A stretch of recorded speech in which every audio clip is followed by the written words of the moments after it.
Hola, buenas, es un gusto saludarlos. Lamentablemente no puedo estar en Caracas, estoy en Alemania, en donde vivo, pero los saludo por aquí virtualmente y espero verlos a tantos ustedes como sea posible en noviembre cuando vaya a Caracas.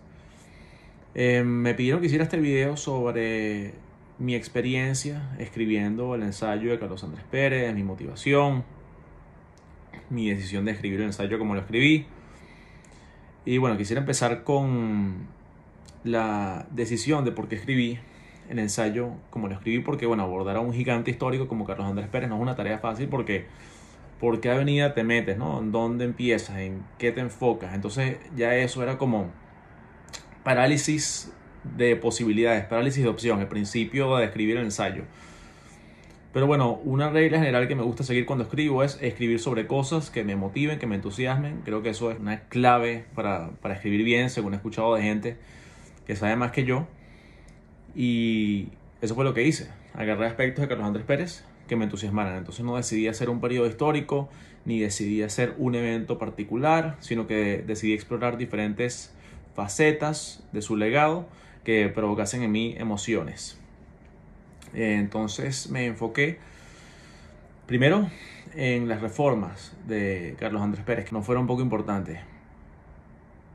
La primera parte del ensayo trata sobre la Gran Venezuela, ese gran vuelco social demócrata que dio Carlos Andrés Pérez haciendo un uso social, un uso con conciencia de conciencia solidaria de los grandes fondos que tenía Venezuela disponibles en ese momento.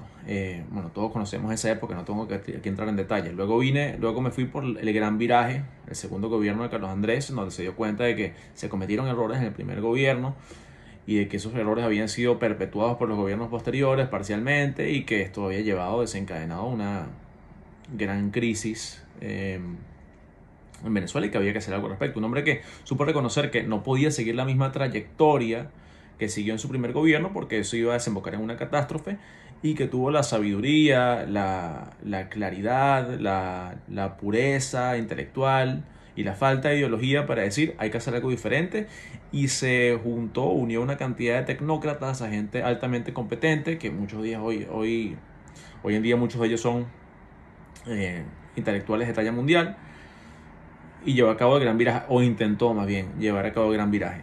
Entonces esa fue la primera faceta, digamos, el Carlos Andrés Pérez que reformó. Luego me fui por el Carlos Andrés Pérez que construyó y que fundó, que sabemos que no fue poca cosa lo que construyó y lo que fundó Carlos Andrés. A mí siempre me emocionó mucho la faceta socialdemócrata de Carlos Andrés, porque yo me considero un socialdemócrata, vivo en Alemania, admiro y respeto profundamente la tradición socialdemócrata de Alemania y gran parte de Europa, y me identifico mucho con ella. Carlos Andrés para mí simboliza a la socialdemocracia venezolana y esto también se vio materializado en las políticas de su segundo gobierno con la beca alimentaria, el vaso de leche, las becas salario, la gran mariscal de Ayacucho, etcétera.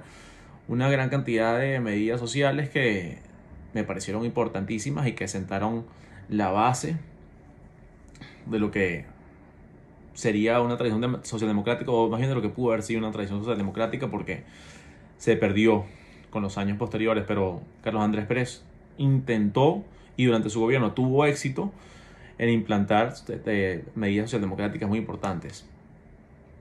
La otra faceta que yo considero que está dentro de esta categoría de Carlos Andrés que fundó y construyó es la faceta ecológica. Carlos Andrés Pérez en los años 70 ya era una persona con conciencia ecológica. Aún todavía en el 2023, con toda la evidencia que tenemos sobre el cambio climático, la catástrofe, el apocalipsis, que se podría acercar sobrepasar una barrera de temperatura en las próximas décadas, Carlos Andrés Pérez ya en los 70 estaba pensando en estos problemas, ¿no?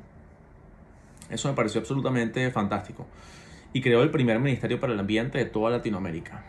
Eso a mí es uno de los factores que más definen como yo percibo a Carlos Andrés Pérez, y el respeto y la admiración que le tengo a Carlos Andrés Pérez es esta faceta ecológica, porque me parece tan vanguardista, tan de avanzada, tan visionaria y tan poco convencional. O sea, en esos tiempos el ecologismo era una era una especie de secta, era como una subcultura, una cosa muy poco popular en la política mainstream internacional, pero Carlos Andrés Pérez desde Venezuela sentó un precedente.